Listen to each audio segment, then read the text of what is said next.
Hey guys, আসসালামু আলাইকুম। It's Mohsen Mahmud and welcome to my another video. তো আজকে আমি কুমিল্লা যাচ্ছি ঘোরাঘুরি করার জন্য আমার ফ্রেন্ডদের সাথে। মানে এখন এখান থেকে বাসা থেকে যাব ফ্রেন্ডের বাসায়, ওরা ওইখানে থাকে। তো ওইখান থেকে একদিন স্টে করব অ্যান্ড ঘোরাঘুরি করব। আজকে বিকালে হয়তো বের হইতে পারি, কোথাও ঘুরবো, জানি না কোথায় যেতে পারি। অ্যান্ড কালকে আবার ঘুরবো।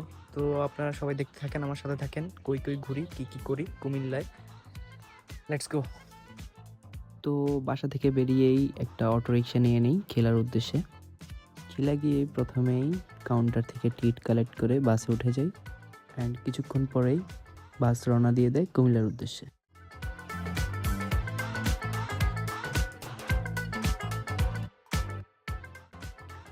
তো ফাইনালি কুমিল্লা পৌঁছায় গেছি, এখন বাস থেকে নামবো। বাস থেকে নেমেই একটা রিক্সা নিয়ে নিই, যেটা আমার ফ্রেন্ডের বাসার কাছেই আমাকে নামিয়ে দিবে। আমি ওদের বাসায় চলে আসছি। বাসায় চলে এসে দেখি কারেন্ট নাই, তো বারান্দায় বসে বসে সবাই আড্ডা দিচ্ছিলাম। বারান্দা থেকে ভিউটা সুন্দরই। এইদিকে ভিউ দেখার ফাঁকে নিজের দিকে ক্যামেরাটা ধরে একটু ভাব মারছিলাম কেমন লাগতেছে আমাকে। আর আড্ডাবাজি করতে করতে সন্ধ্যা অনেক হয়ে গেছে, তো বাইরে চলে আসি একটু ঘোরাঘুরি করব, তাই আগে নাস্তাটা করে ফেলি। তো নাস্তা অর্ডার করা শেষ, এখন নাস্তা আসবে, দেন খেয়ে দেখি কই যাওয়া যায়। খাওয়া শেষ করে চলে যাই কুমিল্লা ধর্মসাগর পাড়ে। আই থিঙ্ক সো এটা সবাই চেনেন, কারণ এটা খুবই ফেমাস। আর এখানে আমাদের গরিবে জাহিদ খান ক্যামেরার সামনে এসে একটু পোজ নিচ্ছিল, তো আমরা এটার ভিতরে চলে যাই। ধর্মসাগর পাড়ে গিয়েই বসে যাই আড্ডা দেওয়ার জন্য, কারণ রাত্রিবেলা নিরিবিলি যে প্লেস থাকে এখানে আড্ডা দেওয়ার জন্য one of the best place বলতে পারেন কুমিল্লা। কারণ দিনের বেলা এখানে অনেক মানুষ থাকে, অনেক কোলাহল থাকে।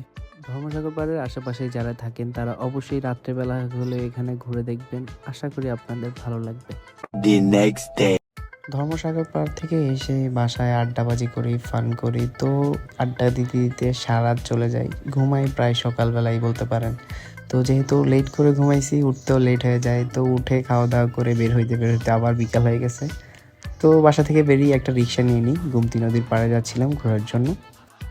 রিক্সা আমাদেরকে গোমতী নদীর পাড়ে নামিয়ে দেয়, তো আমরা যেখানে নামছিলাম এখান থেকে একটু হেঁটে যেতে হয়। তো আমরা রেল রাস্তা দিয়ে হেঁটে হেঁটে যাচ্ছিলাম আর এদিকে ভিউটা উপভোগ করতেছিলাম।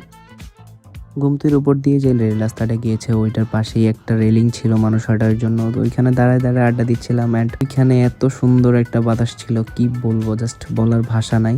তো ওই বাতাসটা ওইখানে দাঁড়ায় দাঁড়ায় উপভোগ করতেছিলাম। গোমতীর পাশেই অনেকগুলো রেস্টুরেন্ট আছে, তো আমরা ওইখান থেকেই একটার মধ্যে চলে যাই, মুক্তি কফি হাউস।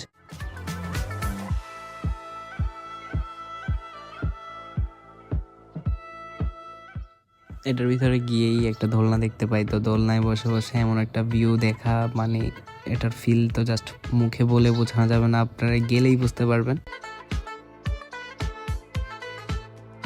তো আমি অনেকক্ষণ দোলনায় দোল খাচ্ছিলাম, আর এদিকে দোলনায় দোল খেতে খেতে যেই নদীর ভিউ, মানে এটা আপনার মন কাড়বেই শিওর।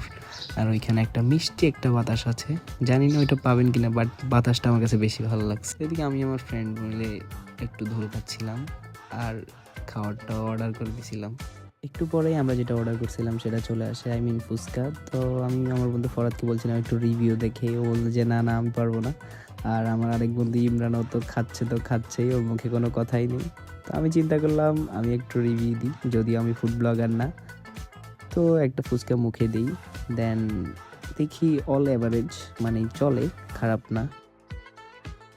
ফুচকা খাওয়া শেষ করেই আবার তাড়াতাড়ি করে বেরিয়ে যাচ্ছিলাম, কারণ আমার অনেক তাড়া ছিল, আমি বাসায় ব্যাক করতে হবে। তো এই ভিডিও ছিল এই পর্যন্তই, দেখা হবে নেক্সট কোনো ভিডিওতে। সেই পর্যন্ত সবাই ভালো থাকবেন, সুস্থ থাকবেন, আমার জন্য দোয়া করবেন। আসসালামু আলাইকুম। Thanks for watching.